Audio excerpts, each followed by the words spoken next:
Hi, I'm Joan Quinn, and welcome to Joan Quinn, Etc. We have a great show for you today.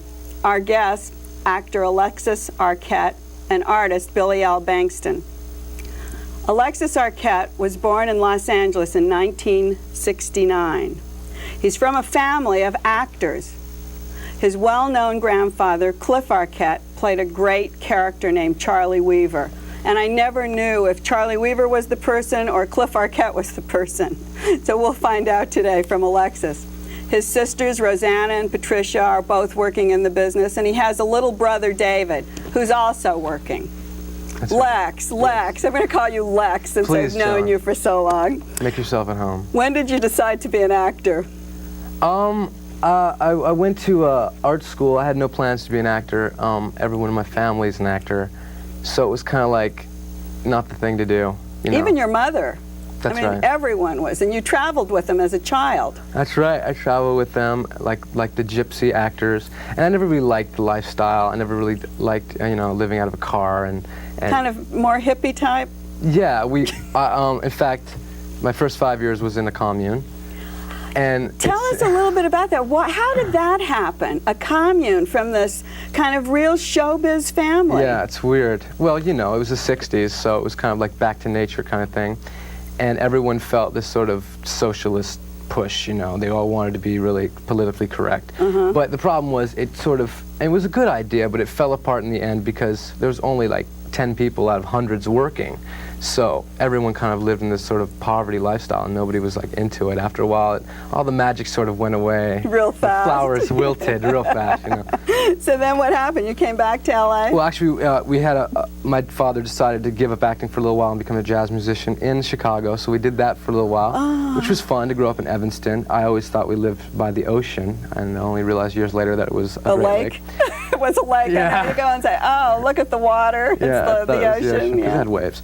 And then we finally came back to LA where my family, we never really had money, but we always hung out with sort of wealthy families who liked my family because they were creative and artistic, and they took us into their arms. And the babies too? All these kids? All the kids, everyone. And Rosanna had already come out on her own. So she was away. She'd already hitchhiked her way out to LA. I think you people are all like the most mature kids that ever existed, and maybe because you've been dragged all over.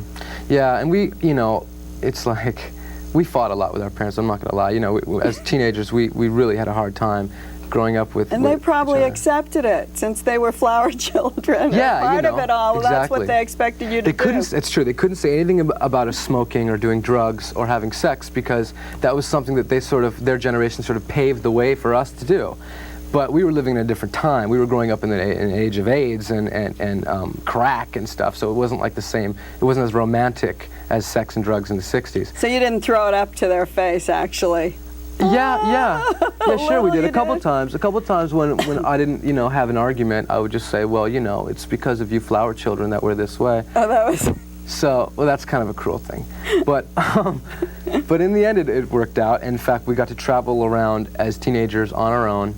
And, it was kind of like a slap in the face from the parents. Like, see, we told you so. The world is not that easy. I know. You went away to Asia. Yeah. How old were you? I was 15. I know. And you lived in Greece? Yeah, well, we lived in Portugal and Italy and Greece and England and Indonesia. I would travel with friends that were sort of leftovers from this hippie commune families. I So it was kind see. of good. We had these connections there. I could always have a place to sleep. So it was okay. I mean, it wasn't like just going out and finding anybody in a city. Well, it were people who were connected to you in a way. In a way, it wasn't like staying in beautiful villas either. No. I mean, it was like I remember I was going to too many nightclubs, far too many nightclubs, and doing a lot of drugs and stuff.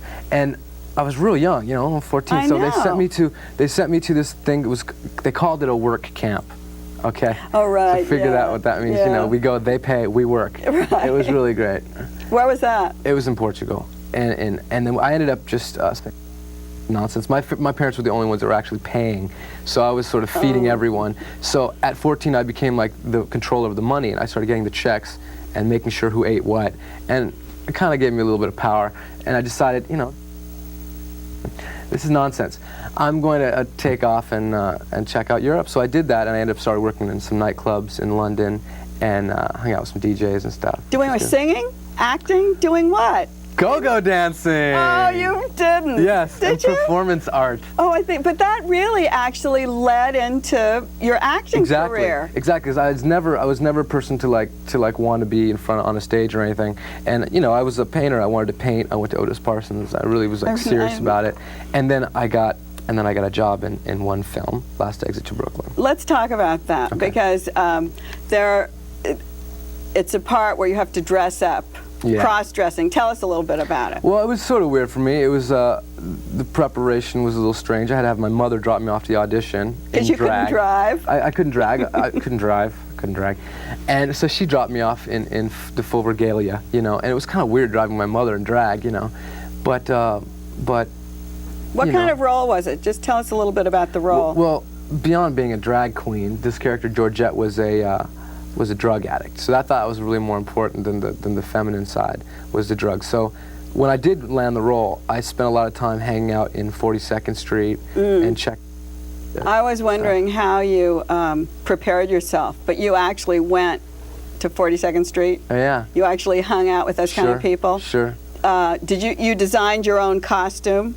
No. You didn't? No. You were in the film? No, when you went to audition. Oh, by all means I did. Yes, of course I did. You knew how to sew and pull it together? Yeah, I pulled it together. I went shopping and nothing fit, right? I didn't like it, so I decided I just got a couple yards of lame and made myself a pair of high-waisted pedal pushers and I did it right. The lame. The lame. Do we have a clip from that? I think we do have a clip. This is the first time. Can you tell us a little bit about it? This is the first time you see the character Georgette. And it's really weird because in the time that it takes place in the 50s, normally any homosexual or drag queen would have been hung up by their neck from a lamppost. But for some reason, Georgette knew these other guys, these gang guys, since he was a kid. So it was sort of like this weird acceptance. So he knew how to get away with his role. Exactly. And that was written by? That was written by Hubert Selby, Jr. Yeah, great. Let's see the Last Exit to Brooklyn. Well, that's...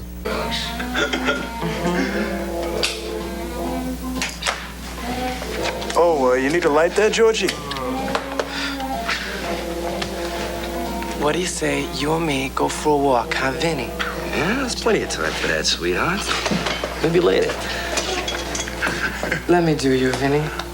Please let me do you. God salute to do me, sweet chips. Listen, be romantic. Okay. I'll tell you what, Georgie boy. How about if I only charge you a fin? I won't charge you nothing, Georgie. Nah. Don't touch me, Sal, you big freak. I'm not about to have sex with you. Come on, Georgie. Let me make a real woman out of you, huh?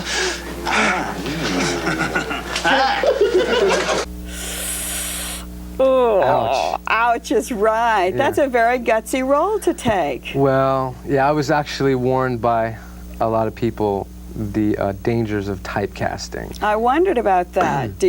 How do you get in and out of that? Did you think about it at the time? I did, but the truth of the matter is there's not a lot of danger of being typecast as a drag queen because there's not enough drag queen roles.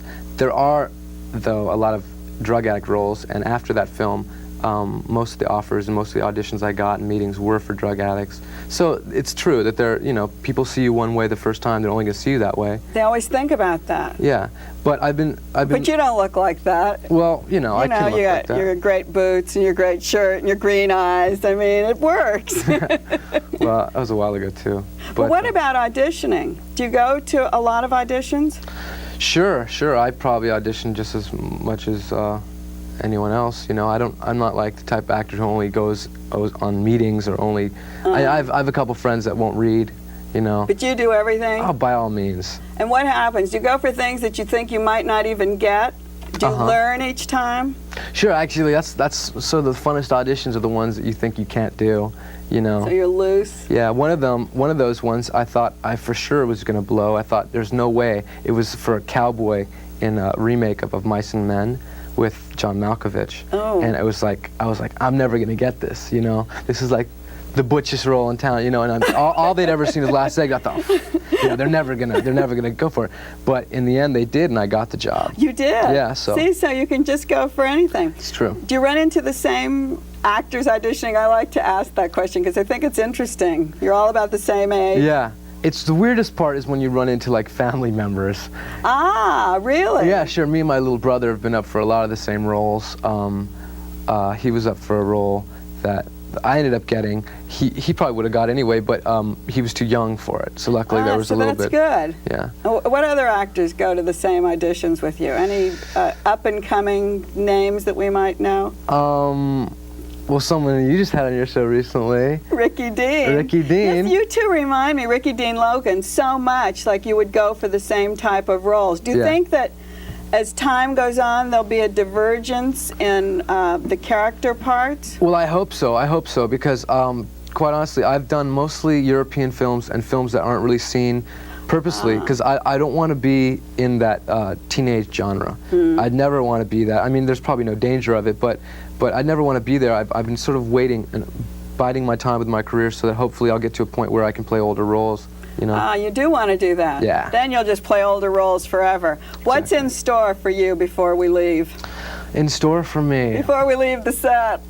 Well, let's see. What projects are you working on? Well, I have one coming up, Jumping at the Boneyard, will be coming out with Tim Roth. It's a Fox film, and it's a pretty gutsy film. It's about drugs. But it's really more about family and parental abuse and things that rip every American family apart. So. And one other project? And another one coming out, not too proud of, called Terminal Bliss with Luke Perry. Oh, I saw that. Yes, I saw that. But there, I mean, everyone's got to go see it because all these screaming girls all over will go to see it. Now they can scream for you. Well, they'll go and they'll scream, and hopefully they'll scream loud enough so they won't hear any of the bad dialogue. Okay. Or the bad editing. Well, we've got to leave. Okay.